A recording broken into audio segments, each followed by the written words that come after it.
Over to Mahlako Komane as we continue monitoring the traffic situation as a number of travellers continue crossing the Beitbridge border post outside Musina into the country. Beitbridge border post is one of the busiest ports of entry in Africa. Holidaymakers are travelling southwards on the N1. Mahlako, very good afternoon to you. What can you tell us about traffic volumes there? The Beitbridge border post in Musina, just outside of Musina, where we are seeing a lot of people that had left here in December. As we were here in December, it was very, very busy.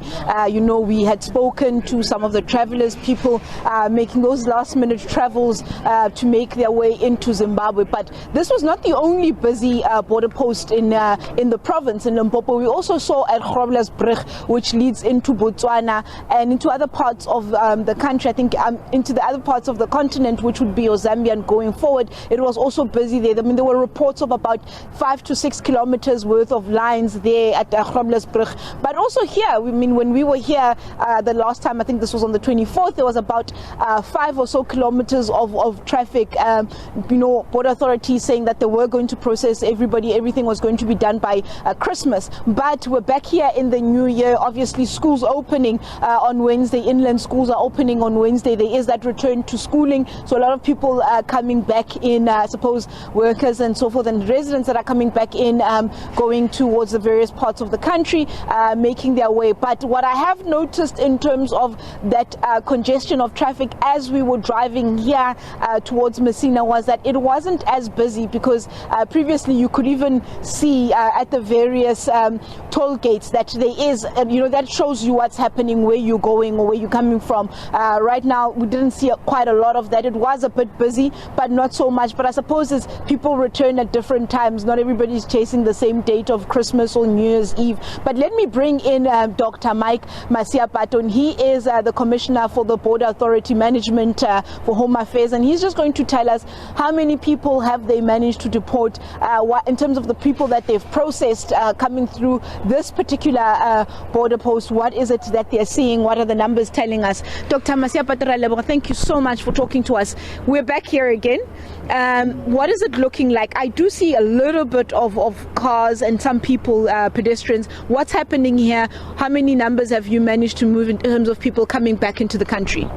Yeah, so currently we are now dealing with the second leg of our execution of the plan, and that is primarily in terms of dealing with the people returning, into the country from the Christmas break and also from the New Year break, as it were.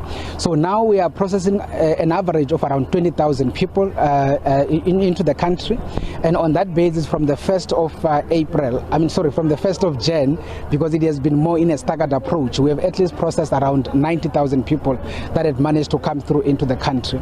But additional to that, we were also able to intercept around 701 individuals who were trying to come into the country illegally, and some of those were intercepted in the port itself, but some of the other ones were intercepted trying to enter the country through the borderline.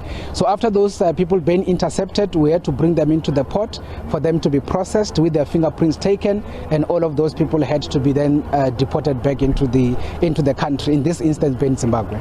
And in terms of, we were speaking about Holidaymakers was also in the province, that there was, as I said earlier on, that in December we saw there were long queues there. It seems like in terms of busyness, it's picking up as a choice of exit out of the country. What were the reasons there in terms of us seeing that increase of volume? Yeah, so basically you will be aware that on the Zimbabwean side here in Beitbridge, the Zimbabwean side had done some serious redesigning as well as the redevelopment of the port, as it were. And of course, as we are also planning to do the same, they have actually used the private, I would say, partners to be able to do that redevelopment. So at this point, there is a lot of charges that they are actually charging the trucks in particular. And on that basis, some of the truckers have started to divert, going into the Holidaymakers side, going into Zambia. From there, they use the Kazangula Bridge in the north part of Zimbabwe into Zambia. the north part of Botswana into Zambia. And in that way, they've been primarily trying to avoid the cost in terms of crossing through Beitbridge. So that is one trend that we have picked up now, and that is why we are now starting to have some bit of volume on the Groblersdorp side into Botswana, but also we have started to deploy the colleagues on that side to make sure that that process also goes as smoothly as possible. When you say you're also going to be, prices are going to increase basically. All right, Mahlako Komane for us at the Beitbridge border post.